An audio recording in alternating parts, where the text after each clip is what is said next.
uh,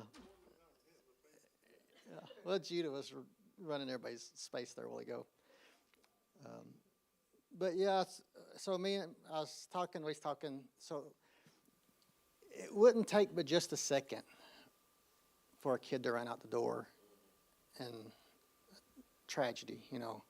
Um, so that's one of the things that we're trying to get a hold of. Yeah, it's easy when you got three, you know. And they tell me it's hard now. I don't know. I'm going to go one day, though. Probably next week when Matt speaks. But so if you don't know, we'll be in Exodus 14. We were reading, trying to keep up with, what was it called when we read with everybody else? The prayer shawl. That's what I was thinking, but I didn't want to get it wrong. But we gave that up. We gave that up because, as some of y'all may not know, some of y'all been in this for 10, 15, 20 years maybe. Some of us been in for 6 months, a year, a couple of years. So we're slowing it down and breaking it down the best that we can to get a grasp on what God is doing, what Yahweh's doing from the beginning, because this section of book right here is probably one of my favorites. And I was thinking, you know, how many of us think that it would be bad being in the wilderness? You know, I should think that too, Harley. But then I thought, if Yahweh's there, what would it matter where we're at? What would it? I mean, because you think about it, who would want to live without their iPhone?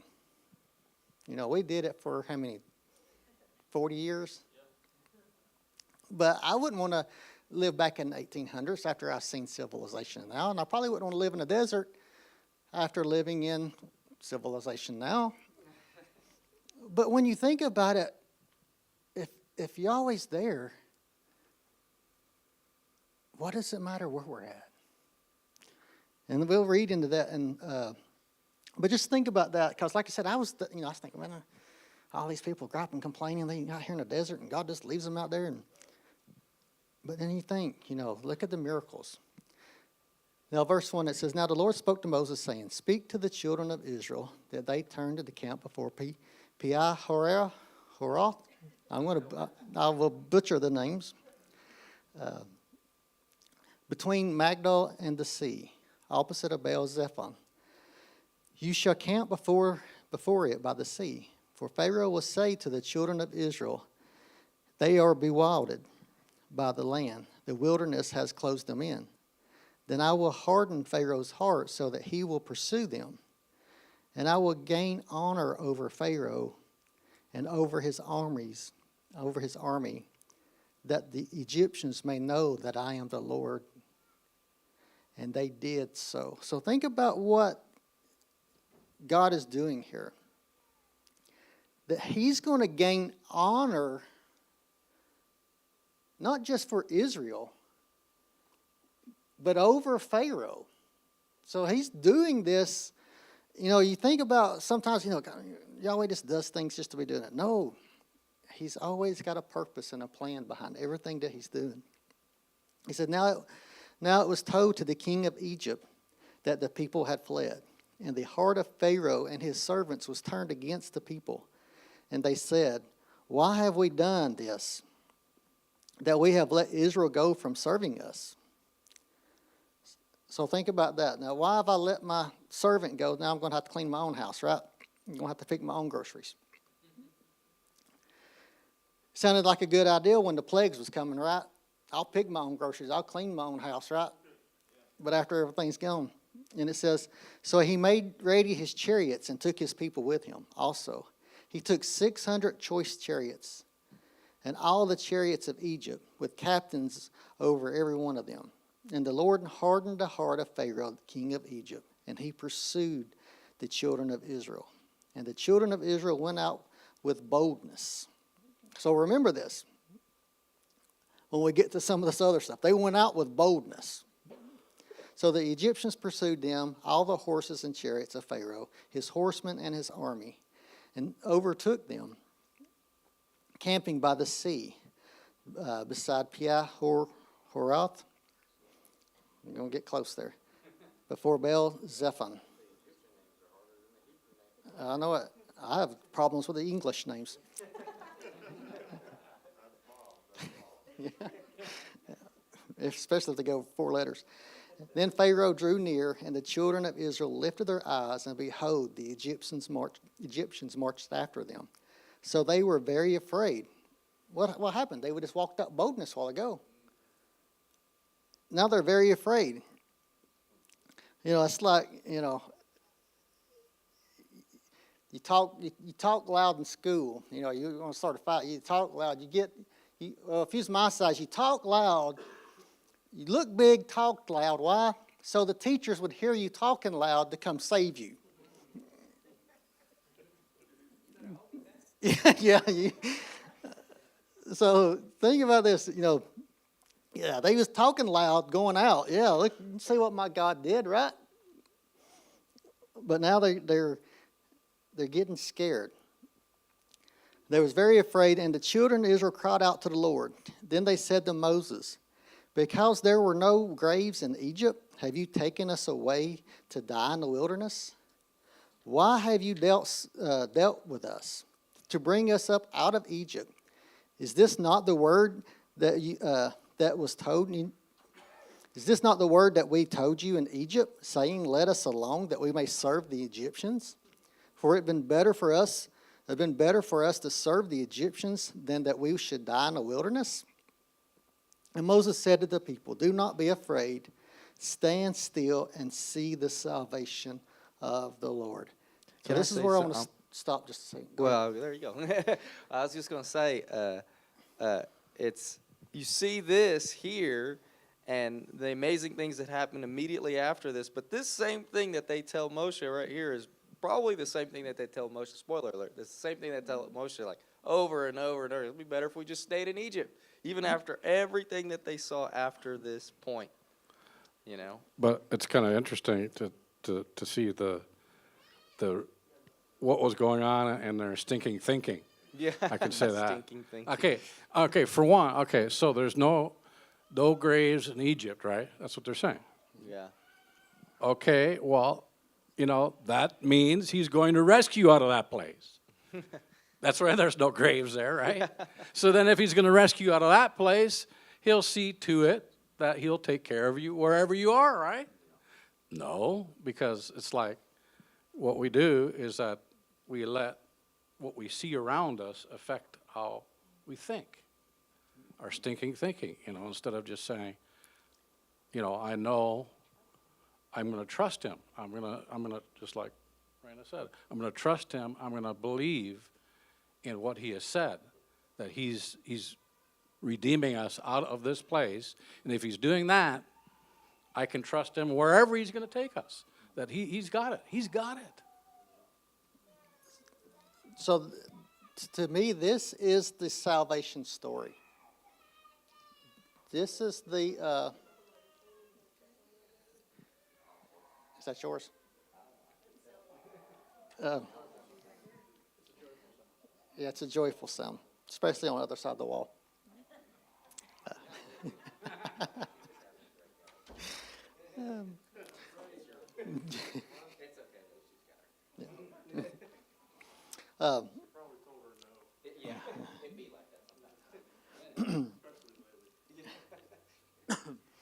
But to me, this is the salvation plan.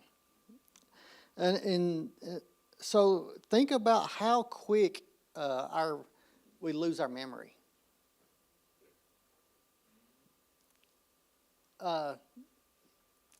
You think about, okay, they've seen all the miracles, right? All the plagues, the darkness, and all of this. Even the death of the firstborn. They witnessed through the whole Passover. And now they get to a place where they look like they're confined. And they lose their memory of we should have went back. After seeing all these miracles. So think about us. How quick do we lose our memories? So do you think this is why God said it was important to tell your children every day in the highways and the byways to don't let them forget? Because we forget. So a lot of times, so when you walk in, when you walk in that, when you teach somebody that, and this is all you learn all your life, it's hard to get out of it, right? I'll give you so you can think of stuff. How many people, when you pick up something, think that you got to move all 4 of your fingers or five of your fingers? Do you think about moving your fingers? No, you just pick it up, right? But sometimes, and how many times do we think about our fingers until we get one cut or get one smashed, right? So this is kind of how you see people we forget. I had a friend of mine that he was a state trooper, and he taught his children a fire drill. They put the ladder out the window, they climbed, they actually went through it. And he told me, I said, oh, why would you, just having fun or what? Yeah, he said it was muscle memory. He said in a time of chaos, your body will still know what to do. He said your mind might freeze, but your body will still perform. And I think about that sometimes because I've been running a tractor for so long that it's like my fingers. I do what I want, and I don't think about it. But you can switch my controls. Oh, and I look like I've been there on the first day. I'm sitting there having to think. Because when I first started, I could go back and forth. Because I was thinking. But how quick if to me, this is why Yahweh was saying this is how important it is. When he tells us that the 4th commandment is to remember the Sabbath, why? Do you think he thought we was going to forget it? Evidently, they didn't in Israel, but think about it. Think about when he says, don't forget my Sabbath, to keep it holy. Have we forgot it? How easy is it to us forget? And think about him saying this. And Moses is saying, stand still and see the salvation of Yahweh. When we see trouble, and I could imagine, I think about a time like this when Paul's in prison, fixing to be killed or beheaded, right? And what's he doing? He's sleeping or writing letters, right? What would I be doing? God, forgive me for this, for this, for this. Lord, please take me out of here. Please get me out of here. But like I say, when the Holy Spirit's with you, are you going to have that peace in the presence of your enemy? Or are we going to be like the Egyptians here that's having to be coached? Because that's all they've known, right, is slavery. So when Moses and God is bringing them out of slavery, it's hard to trust someone you just met. After seeing all these miracles, it's still hard for them to trust. Hey, look, how much bigger can it get, right? How much bigger standing in front of the Red Sea? How much bigger can the obstacles get? Does it matter? But Moses says, stand still and see the salvation of the Lord, which he will accomplish for you today. For the Egyptians whom you have seen today, you shall never see again, no more forever.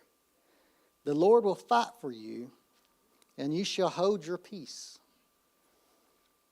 He should have emphasized that for later on. And the Lord said to Moses, why do you cry to me? Would that be an answer you'd be looking for when you're praying? Yahweh, I'm coming to you and praying, Lord, help me. And could you imagine, why are you coming for me? You got me into this, right? That's what. I'm here because of you. Are you? But just think about that. Why do you cry to me? Tell the children of Israel to go forward. Lift up your rod and stretch out your hand over the sea and divide it. Could you imagine? He's telling Moses, you've got the answer. Do something. You can sit there and cry and wait on Pharaoh to catch you. The same thing, just think about it. Not only is he training Israel, he's training Moses too. Moses, you got it right there. And we're going to read where you can see, instead of using the rod all the time, he's going to tell him to speak. To me, that's like he's transferring the power from the rod to Moses, which we can kind of see in today's time. But he says, why do you cry to me? Tell the children of Israel to go forward. Lift up your rod and stretch out your hand over the sea and divide it. And the children of Israel shall go on dry ground through the midst of the sea. And I indeed will harden the hearts of the Egyptians, and they shall follow them. So I will gain honor over Pharaoh and over all his armies, his chariots, his horsemen. And the Egyptians shall know that I am the Lord, when I have gained honor for myself over Pharaoh, his chariots, and his horsemen. And the angel of God, who went before the camp of Israel, moved and went behind them. So think about what has happened here. The angel of Yahweh is leading them, but the enemy's behind them. Who's got you back? So what does Yahweh do? He goes from the front to the back. He moves behind them. So he's protecting them from Pharaoh's army. So it came between the camp of the Egyptians and the camp of Israel. This is a cloud and darkness to the one, and it gave light by night to the other, so that in the one did not come near the other all that night. So he was holding the Egyptians at bay. They couldn't come to Israel because, again, what happened? He blinded them. They didn't have even back into the plague of darkness. They couldn't see, but who had the light? Israel. Then Moses stretched out his hand over the sea, and the Lord caused the sea to go back by a strong east wind all that night. It made the sea into dry land, and the waters were divided. So the children of Israel went into the midst of the sea on dry ground. And the waters were a wall to them, on the right hand and on the left. And the Egyptians pursued and went after them into the midst of the sea, all Pharaoh's horses, his chariots, and his horsemen. And it came to pass in the morning watch that the Lord looked down upon the army of the Egyptians through a pillar of fire and cloud. And he troubled the army of the Egyptians. And he took off their chariot wheels, so that they drove them with difficulty. My translation here at the bottom, it says that in many manuscripts it says that he bound up the wheels so that they drove them with difficulty. Either way, they were dragging these chariots. Yeah. Yeah, or horses.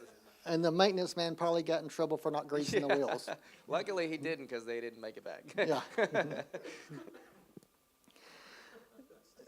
And the Egyptians said, let us flee from the face of Israel, for the Lord fights for them against the Egyptians. Then the Lord said to Moses, stretch out your hand over the sea, that the waters may come back upon the Egyptians, on their chariots and on their horsemen. And Moses stretched out his hand over the sea, and when the morning appeared, the sea returned to its full depth, and the Egyptians were fleeing into it. So the Lord overthrew the Egyptians in the midst of the sea. Then the waters returned and covered the chariots and horsemen and all the army of Pharaoh that came into the sea after them. Not so much as one of them remained. But the children of Israel had walked on dry land in the midst of the sea, and the waters were a wall to them on the right hand and on the left. And the Lord saved Israel that day out of the hand of the Egyptians. And Israel saw the Egyptians dead on the seashore. Thus Israel saw the great work which the Lord had done in Egypt. So the people feared the Lord and believed the Lord and his servant Moses. But how long are they going to believe? How long are they going to fear?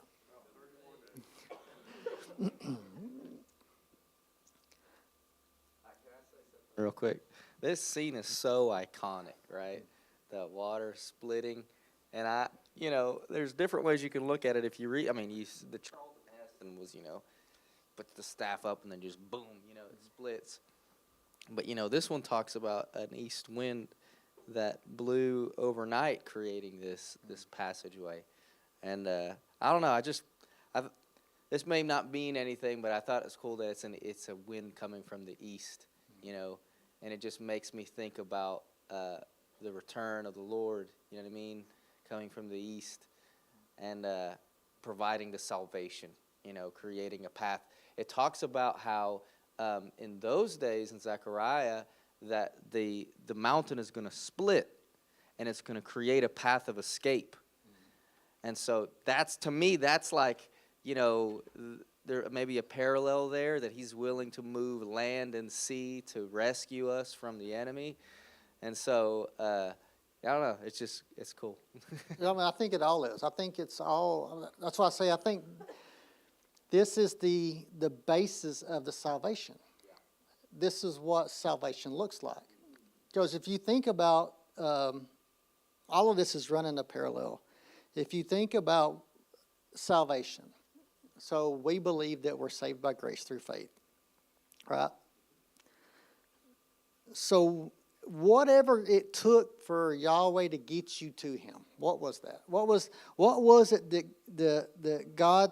What did it take for God to get Israel to them? 10 plagues, I'm guessing, right? Yeah. And another miracle of the Red Sea. It took 10 plagues. So somewhere or another, Yahweh did something in our lives to make us either have a desire for Him, want to know them, or he did something to draw us to Him, right? So that's basically what's going on here. You have that drawing. You have that grace. He's coming to us even though we did nothing to deserve it, right? We get that grace. Then you think about, how did they get their faith? They got their faith how? Through the 10 plagues, right? Eventually, after, I would like to think that I would get faith after the first plague. But I'm sure it would be past the Red Sea. Yeah, we always want to think for the best, right? Come on, Matt, you still ain't got it. It's interesting though. It's like we all, like you said, we all have those moments in our life, and I think back on my own life, and I remember getting this job where I was at the first time. Like I really prayed and I asked God, like, I want this job. And at the time, when the miracle is ahead of you, it seems almost impossible, right? But when you get it, then it becomes mundane, right? Then it's just like a part of life. Even though it's still a miracle, it's still something that God gave you. You grow accustomed to what it is, And we see this in our own life, whether it's relationships or jobs, money, anything that God has given us in our life. There may have been a time where that just seemed impossible. And then we get it, and then it just becomes mundane. And this is what's happening. Israel is growing accustomed to the miraculous works of God, and it's like they don't think